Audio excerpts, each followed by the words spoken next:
So in the London Sevens, there are not too many easy matchups, and this one is quite a tough game for both of these two sides. France versus Samoa, the opening fixture for them in their London Sevens campaign. Should be a fast-paced, action-packed game. And in this video, we will be looking through at the squads, previous fixtures, and a prediction for who we think will be able to take out this first game. But first of all, looking through at the squads. For Samoa, they have got two new names. Whether or not they get the chance in this game is a wait-and-see scenario, but one of those two new names is Elijah Nico. Now, that man's bicep is bigger than my thigh. He is an absolute unit of an individual, and if he does get the opportunity here, I feel like Sevens is probably his best format, due to the fact that it will be that explosive, fast twitch fiber, short periods of time, where he's going to be all-out power. Could fit in with the Samoan side very nicely. The other debutant is Pisi Leilua, but alongside those two, also a couple relatively new players in there who only made their debut in the Toulouse Sevens last week. The Samoa, they've gone with that combination of experience and new talent.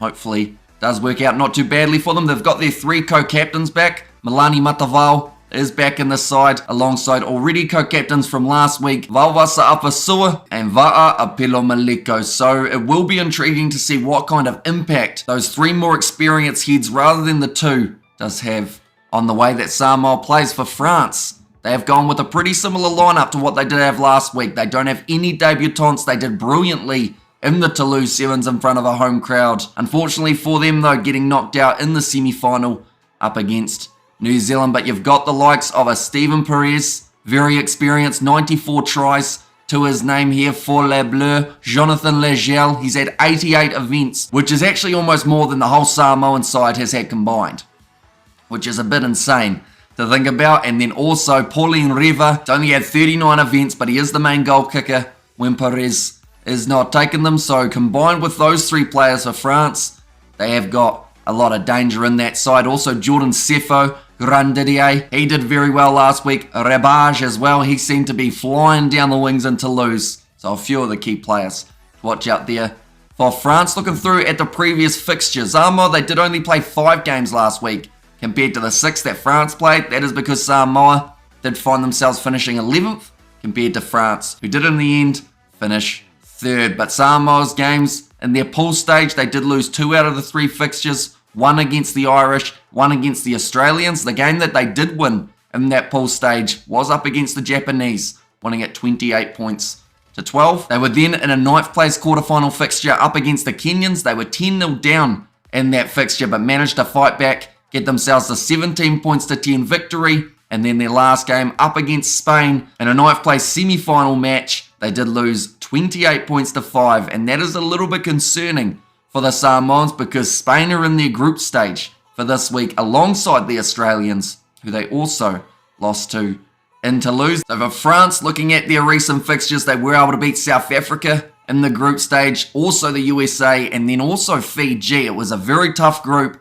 but France managed to come out of that unscathed, so that will give them a lot of confidence in this London Sevens, mainly because they beat some of the best sides in that group stage.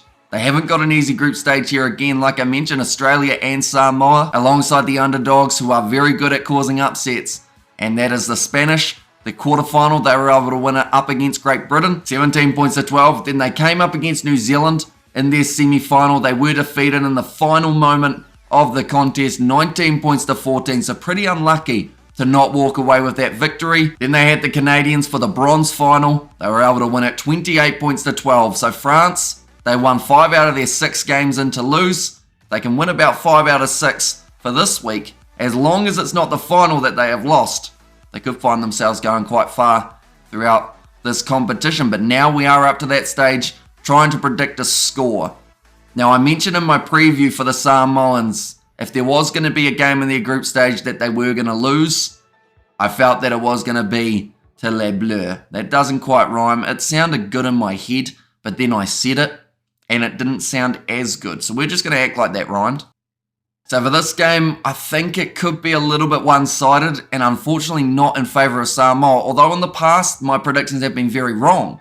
So that may actually work in favour of the Samoans here, but I am going to say that France win this game 26 points to 12. I just feel they'll be quite strong, momentum built last week, ready to go again, and the Samoans, They didn't have that extra game, so they did have to wait that little bit longer while watching all of the other sides play off in their next matches. So yeah, we'll go 26-12.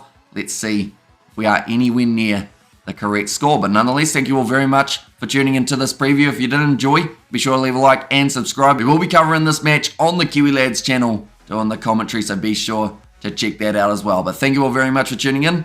I will see you all for the next one.